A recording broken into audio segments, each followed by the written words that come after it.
Bonjour, c'est Virginie. La leçon d'aujourd'hui a pour titre « Une maison de prière pour tous les peuples ».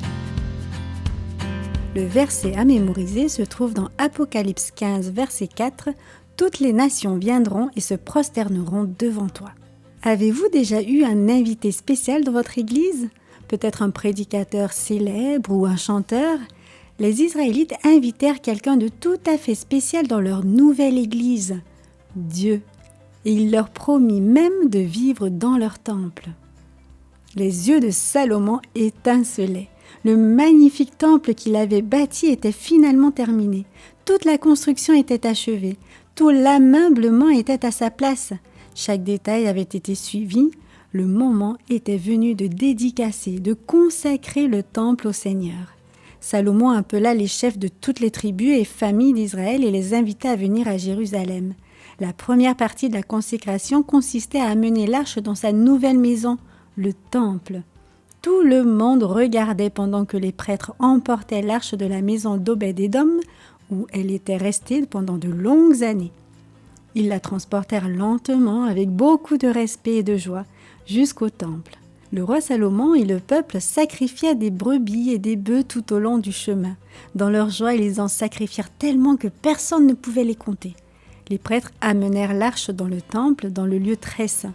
Ils l'installèrent soigneusement sous les ailes des 2 grands anges, ces anges couverts d'or. À l'intérieur de l'arche se trouvaient les 2 tables de pierre de la loi que Dieu avait données à Moïse.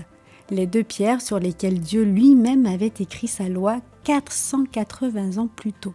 Puis, tous les Lévites qui étaient musiciens se levèrent près de l'autel et jouèrent de leurs instruments. Cymbales, harpes, lyres.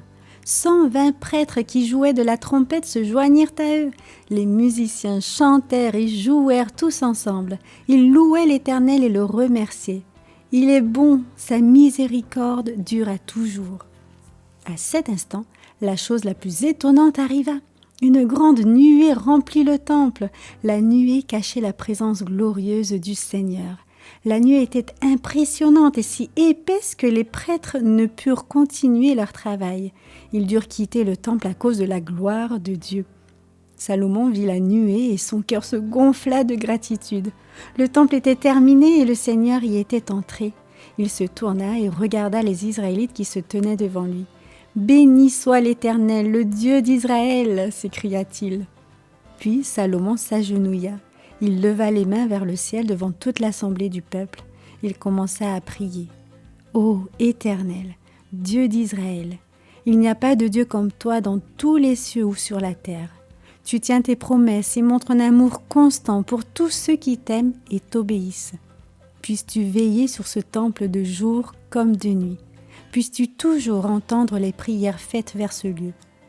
Si ton peuple est défait par ses ennemis parce qu'il a péché contre toi, s'il se tourne vers toi et en appelle à ton nom et te prie ici, dans ce temple, alors tu entendras des cieux et tu pardonneras leurs péchés. Pardonne ton peuple qui a péché contre toi, car il est ton peuple, ta possession spéciale que tu as amené d'Égypte. » Quand Salomon eut fini de prier, il se leva et prononça une bénédiction sur tout le peuple d'Israël. « Puisse l'Éternel notre Dieu être avec nous, comme il le fut avec nos ancêtres. Puisse-t-il nous donner le désir d'obéir à ses commandements. Puissent tous les peuples de la terre savoir que l'Éternel est Dieu. » Puis le roi et tout le peuple d'Israël offrirent des sacrifices au Seigneur. Salomon et les Israélites célébrèrent ensemble pendant 14 jours. Puis le roi renvoya cette immense foule chez elle. Tout le monde était rempli de joie et d'émerveillement parce que le Seigneur avait été bon pour eux. La dédicace du temple était une chose que personne n'oublierait jamais, quelque chose que chacun raconterait à ses enfants et à ses petits-enfants. Il le raconterait sans cesse. Finalement, quelqu'un écrivit l'histoire pour que le monde puisse la lire à jamais.